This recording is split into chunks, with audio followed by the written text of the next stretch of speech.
Life doesn't usually kick the door. Life taps your shoulder like a polite thief. Hey, small thing. And then your car breaks down. What now? Or your phone dies. Let me see or that! you wake up sick. Or one relative calls Okay, you with the let's check this legendary total. sentence. Yes, It's that not lines up. much, just urgent. That's when you discover the difference between Life won't let income go. and preparedness. Today, But I have we to build the keep fund moving. that turns emergencies into inconveniences. Welcome to Learn Money Blueprint. This episode is Emergency Fund Blueprint, exactly how much you need and where to keep it so it actually grows. Not vibes, not motivation, a blueprint. How much you really need. Where to keep it so it's safe, liquid, and still earn something. Because many people do step one and fail step two. They save money, then store it in the wrong place. And their emergency fund becomes too hard to access, or too easy to spend, or silently shrinking from inflation. We're fixing all three. The reality check. Emergency is not rare. Let's anchor this with facts. A common guideline from major personal finance sources is 3 to 6 months of essential expenses in an emergency fund. And Consumer Financial Protection Bureau emphasizes that the right amount depends on your situation and your likely unexpected expenses, meaning we're not copying a number, we're building your number. So today we'll do this the right way, the trail, so nobody gets lost. We'll build your emergency fund in 3 levels: simple, practical, scalable. Level 1, shock shield, small, fast, immediate. Level 2, stability fund, the real emergency fund. Level 3, sleep well reserved, extended runway. Then we'll place the money in the right containers so it can grow modestly without becoming risky or inaccessible. Level 1, the shock shield, your end stop bleeding money. This is the first goal. Many mainstream guides recommend starting with a small, reachable target, often framed as $1,000 in US-based examples, before scaling up. For your audience, translate it like this.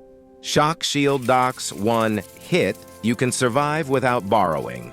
Examples: car repair, transport crisis, urgent medical bill, sudden work delay, phone replacement.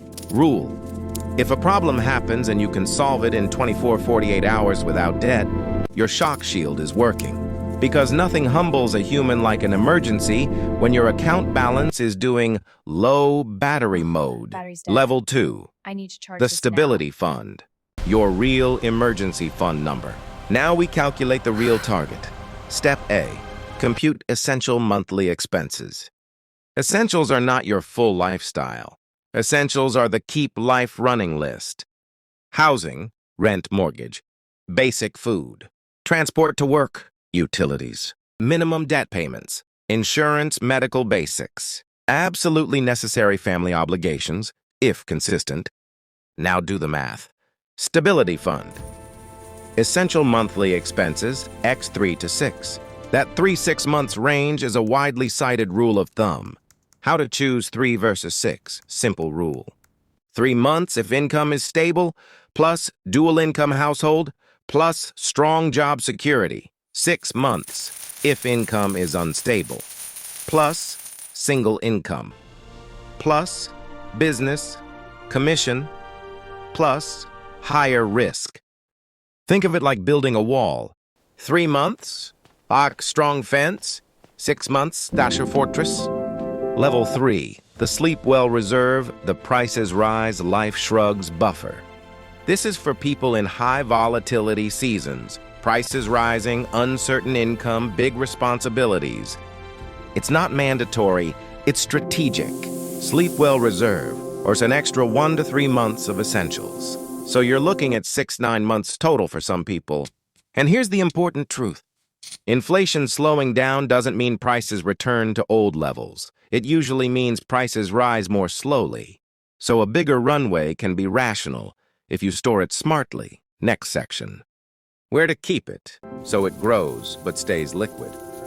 The 3-bucket storage system, the don't put all water in 1 cup rule. A lot of people fail here. They keep emergency money in checking, too easy to spend, low no interest, or in risky investments, may drop when you need it, or in places that take days, weeks to access. So use this 3-bucket storage. Bucket 1, fast cash, 0 to 30 days. Keep 1 month of essentials somewhere you can access immediately. In many systems, that's checking. Even experts often suggest keeping around 1 to 2 months of essential expenses in checking to avoid overdrafts and missed bills. Bucket 2, core emergency fund, 1 to 6 months. This is where your main emergency fund sits. Most mainstream guidance says a high-yield savings account, or equivalent, is a common best fit because it pays interest while keeping access relatively easy. Bucket 3, reserve buffer, optional 6 to 9 months total.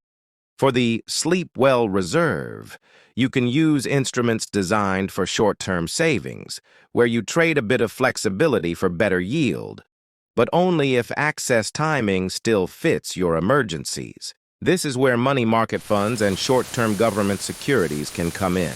Investopedia describes money market funds as investing in short-term liquid debt instruments, typically emphasizing liquidity and lower risk than stock-heavy investments. The Nigeria angle, practical, not overcomplicated. If your audience is in Nigeria, the where to keep it question often becomes, which options are liquid, relatively safe, and not sleeping? Common options people use include interest-bearing savings, bank savings products. Money market funds often invest in instruments like treasury bills and other short-term securities. Treasury bills, short-term government instruments, often with tenors like 91, 182, 364 days. Details vary by market and channel. 2 important grown-up warnings, and say this clearly on camera. Liquidity matters. An emergency fund must be reachable when life happens, so don't lock everything away. Taxes regulatory changes can happen. For example, Reuters reported Nigeria moved toward a 10% withholding tax on interest from certain short-term securities. Translation: always check the net return and current rules, because nothing is more painful than planning your emergency fund. And the emergency is the withdrawal process. How to build it fast without feeling poor. The payday auto-move ritual. Fidelity suggests treating emergency saving like a bill, consistent funding over time. So here's the blueprint behavior. On payday, automatically move money to your emergency fund first. Start small, even tiny. Increase when income rises. Only use it for real emergencies, then refill immediately. The rule? If you can't automate it, schedule it like a meeting with your future. The emergency fund rules, so it doesn't become vacation fund. Emergency fund is for job loss, income interruption, urgent medical needs, essential repairs, car, home, unexpected travel for crisis, safety issues, not for sales and discounts. I'm stressed shopping, impressing people who won't pay your bills. Your emergency fund is not a snack. It's a fire extinguisher. There are 2 versions of you. One version prays that life stays calm.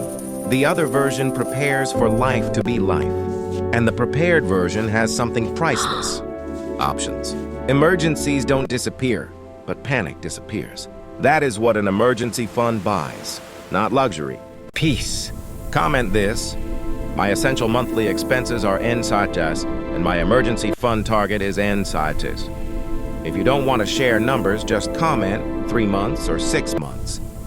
Subscribe to Learn Money Blueprint, because we don't just save money. We build systems that protect your life.